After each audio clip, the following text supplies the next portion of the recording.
Hi മച്ചന്മാരെ, മാമ്പഴനും ചങ്ങനാശ്ശേരിക്ക് വരയ്ക്ക് juice കുടിക്കണമെന്നുണ്ടെങ്കിൽ നിങ്ങൾ ഈ കടയിൽ കയറിയാൽ മതി. എരുമനച്ചിക്ക് മുന്നേ ആയിട്ട് ഇടത്ത് സൈഡിൽ നിങ്ങൾ ചങ്ങനാശ്ശേരിക്ക് പോകുന്ന വഴിക്കാണെങ്കിൽ ഇടത്ത് സൈഡിലായിട്ടാണ് ഈ കട. ഇവിടെ ഷെയ്ക്കുണ്ട്, പലതരം ഐറ്റംസ് ഉണ്ട്. ഈ ചേട്ടൻ്റെ വെറൈറ്റി ഐറ്റംസാണ് എല്ലാം ഉള്ളത്.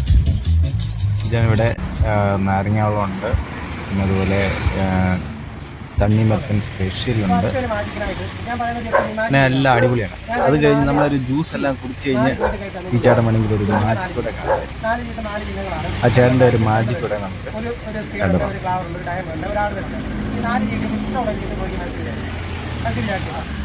ഇന്ന ചീട്ട് വിചാരിക്കണമെന്ന് ഞാൻ പറയത്തില്ല. ഏത് ചീട്ട് വേണം, 4 ഏത് വേണമെങ്കിലും വിചാരിക്കാൻ സാധ്യതയുണ്ടല്ലേ. അപ്പം ബ്രോ ഒരു ചീട്ട് വിചാരിച്ചിട്ടുണ്ട്. അത് ഏത് ചീട്ടാണ് വിചാരിച്ചെന്നുള്ളതാണ് ഈ ഒരു കവറിനകത്ത്. ഇതൊരു പ്രവചനമാണ്. ബ്രോ ഏത് ചീട്ട് വിചാരിക്കാൻ പോകുന്നു എന്ന് ഈ പരിപാടിക്ക് മുന്നായിട്ട്, ഇത് പെർഫോം ചെയ്യുന്നതിന് മുന്നായിട്ട് ഞാൻ എഴുതി വെച്ചിട്ടുള്ളത്.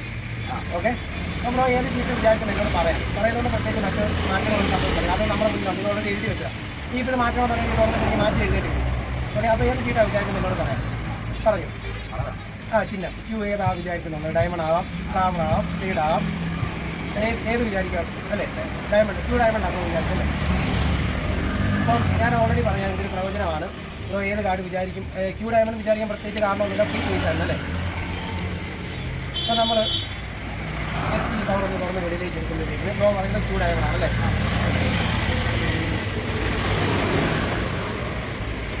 നമ്മൾ ഈ കവർ തുറന്ന് വെളിയിലേക്ക് എടുക്കുമ്പോഴത്തേക്ക് ഇതിനകത്ത് കുറച്ച് കാർഡ്സ് ഉണ്ട്. ഈ കവറിനകത്ത് മറ്റൊന്നുമില്ല.